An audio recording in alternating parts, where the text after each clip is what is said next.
Assalamualaikum warahmatullahi wabarakatuh. Selamat sore sahabat UAM Official. Selamat sore teman-teman yang sudah bergabung di live streaming UAM Official. Jadi kali ini kita bertemu di UAM Podcast, bukan di kisah kasih jurusan ya teman-teman. Nah, tema sore ini adalah dosen nyambi usaha. Jadi sore ini kita bergabung bersama dengan Kak Nisa, alumni dari UIN Sunan Kalijaga, Yogyakarta. Kak Nisa ini S1-nya di IN Sorong, Papua Barat, dan S2-nya di UIN Sunan Kalijaga, Yogyakarta, dan sekarang sedang menjadi dosen di IAINU, Institut Agama Islam Nahdlatul Ulama Kebumen. Dan sekarang juga Kak Nisa sedang merintis usaha, tapi sebenarnya sudah agak lama di Tahu Gila Sapen, Yogyakarta. Lebih tepatnya ownernya ya teman-teman. Nah, ini Mbak Nisa, saya perkenankan terlebih dahulu untuk memperkenalkan diri lebih lengkap.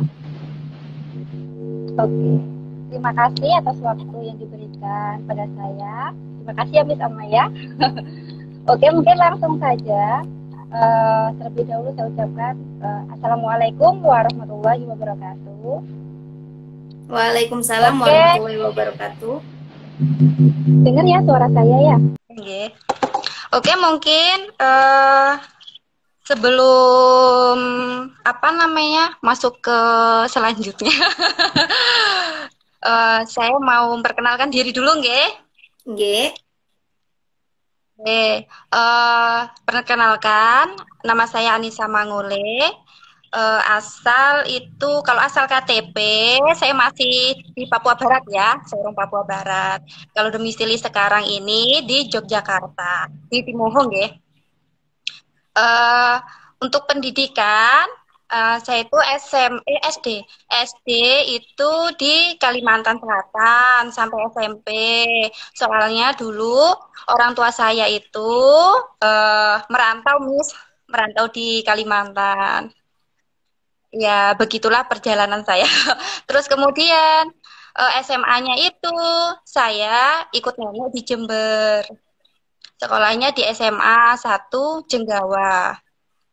Nah, kemudian setelah itu saya sempat sesudah lulus SMA itu saya sempat ikut daftar KOAT. Tahu ya Miss ya, KOAT ya? Ya, tahu. Komandan Darat Tentara. Nah, itu alhamdulillah belum lolos, belum rezekinya ya. Oke, nah kemudian terus bingung tuh mau ngapain ya, mau kerja atau mau kuliah. Nah, kemudian kata orang tua udah kuliah saja. Akhirnya sempat nih Miss kuliah di mana? Di UNED, Universitas Negeri Jember. Itu universitas paling favorit ya di Jember ya Miss Yama ya.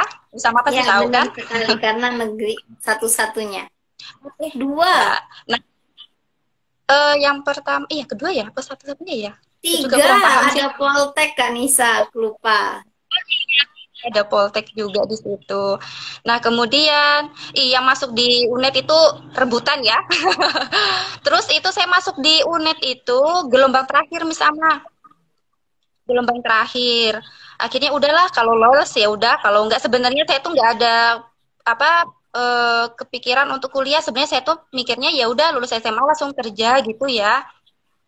Kalau kuliah mikirnya mahal, nanti biayanya dari mana gitu kan, karena keadaan orang tua seperti itu ya enggak. Ya maksudnya di bawah lah gitu kan. Akhirnya ya udahlah kata orang tua kamu kuliah aja. Akhirnya kuliah di UNED. Alhamdulillah itu gelombang terakhir tuh sebenarnya. Alhamdulillah lolos tuh Miss, di sana lolos masuk di di Fakultas Pertanian. Ambil jurusan agroteknologi. Nah, pada waktu itu. Nah, itu ya. Dan akhirnya saya tuh kan jauh dari orang tua ya Miss, jadi nggak bisa dikontrol lah seperti itu ya. Jadinya ya sambil di sana kan ngekos di dekat daerah kampus waktu itu.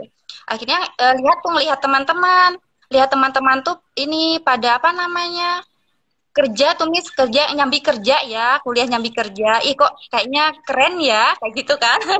Kayak keren sekali ya kuliah nyambi kerja. Akhirnya saya ada keinginan untuk kerja. Alhamdulillah waktu itu ada lowongan di Matahari. Akhirnya saya nyoba daftar di Matahari. Alhamdulillah hari itu daftar langsung diterima tuh di Matahari, Miss. Ya udah, asik ya, saking asiknya kerja. Jadi kuliahnya terbengkalai. Nah, seperti itu ya kesalahan sebenarnya. Ya kalau bisa memanage waktu sebenarnya bisa. Cuma waktu itu kan karena di pertanian itu full ya kuliahnya, jadi saya tidak bisa membagi waktu. Apalagi juga masih apa ya, istilahnya masih apa ya, tidak terkontrol lah seperti itu ya. Waktu itu tidak bisa diatur lah. Soalnya masih apa ya, umur sekian gitu kan maunya itu kerja happy-happy seperti itu ya, Miss ya. Nah, pada akhirnya orang tua saya tahu, kamu nggak kuliah di sana, kayak gitu. Ya, akhirnya udahlah kuliah ini. Nah, pada waktu itu orang tua saya sudah di ini, Miss, apa di mana eh, ke Papua, merantau ke Papua seperti itu. Nah, merantau ke Papua itu merantaunya setelah saya lulus SMA. Nah, beliau merantau ke Papua dan akhirnya tahun 2011 kalau tidak salah itu saya terbanglah ke Papua ke sana dan akhirnya saya di sana itu sempat masuk kuliah di Da Vinci Politeknik Internasional, Miss. Jadi itu dosen-dosennya itu dari luar semua, dari Jepang, dari Belanda, dari mana ya, kebanyakan dari Belanda sih dosen-dosen kita. Itu saya sempat mengambil fakultas jurusan itu perawat nurse, Miss. Begitu. Nah, pada akhirnya juga di situ saya itu di mana di Da Vinci Politeknik Internasional itu hanya sampai semester 3. Di UNED juga semester 3, di Da Vinci juga semester 3. Sama-sama semester 3 ya. Iya, di UNED sudah apa semester 3 sudah nggak sanggup, sudah keluar karena terbengkalai itu tadi. Nah, kemudian lanjut lagi di Sorong itu ngambil perawat semester 3 juga dan akhirnya saya di situ tidak mampu di bahasanya, bahasa asingnya, Miss. Karena setiap hari kita harus pakai bahasa Jepang, pakai bahasa Belanda, pakai bahasa Inggris. Saya mikirnya belum materinya loh ini gitu, belum belajar materinya dan juga belum apa belajar bahasanya, bahasa asingnya begitu ya. Itu saya nggak sanggup, jujur aja waktu itu saya tidak sanggup di bahasa asingnya ya, dan akhirnya saya udah berhenti gitu ya. Akhirnya saya meminta apa namanya minta izin sama orang tua kalau saya tidak bisa melanjutkan karena saya tidak sanggup dengan bahasanya. Kalau bahasa Inggrisnya masih bisa sedikit ya, sedikit lah. Bahasa Jepangnya juga bisa lah, tapi bahasa Belandanya saya ya maaf mundur gitu. Nah, akhirnya namanya untung ya, alhamdulillah orang tua saya itu, Miss, tidak apa ya, tidak menekan ya. Bukan menekan ya, maksudnya gimana ya? Tidak, kamu tuh tidak menuntut ya. Tidak menuntut kamu harus kuliah di sini, kamu harus kerja, harus begini, tidak. Alhamdulillah orang tua saya itu orangnya welcome gitu. Jadi terserah saya mau ngapain, terserah, yang penting saya nyaman, nyaman mengerjakan begitu, Miss. Nah, panjang nih ya kalau diceritain ya. Nggak apa dilanjut. Perjalanan dari SD Kalimantan, SMA di Jember. Kemudian, nah ada ini, saya sempat masuk BLKI, Miss. BLK, pernah dengar ya, Miss ya? Itu apa namanya, milik pemerintah. Ya, seperti balai pelatihan seperti itu ya. Nah, kemudian saya keluar dari kampus yang internasional tadi, akhirnya terserah mau ngapain. Akhirnya ada pengumuman di BLK. Oh iya, kayaknya enak nih di BLK langsung kerja tuh keluar dari situ kan. Karena balai pelatihan punya pemerintah ya, milik pemerintah itu kan sudah kerja sama dengan perusahaan-perusahaan lainnya ya, Miss ya. Nah, akhirnya saya masuklah di situ. Di situ banyak, Miss, apa namanya, seperti jurusan-jurusannya yang mau diambil seperti itu ya. Nah, saya pikir komputer bisalah sedikit, begitu kan.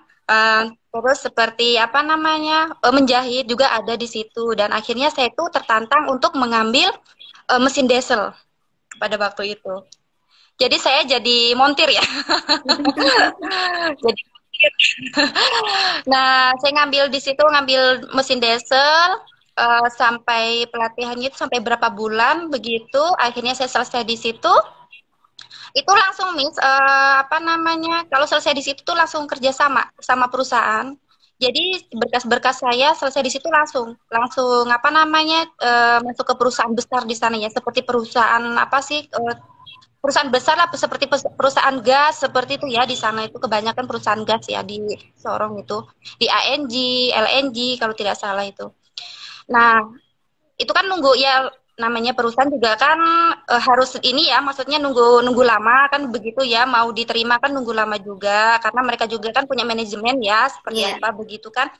Ya iya, akhirnya sambil menunggu ini ngapain ya, sambil nunggu-nunggu kan kok bingung mau ngapain begitu. Dan tidak lama kemudian orang tua memberi info, ini loh ada dulu kan STAIN ya, belum IAIN. Ini loh di STAIN ada apa namanya, ada pembukaan jurusan baru gitu. Soalnya ini update terus ya, orang tua saya itu Wah. Miss.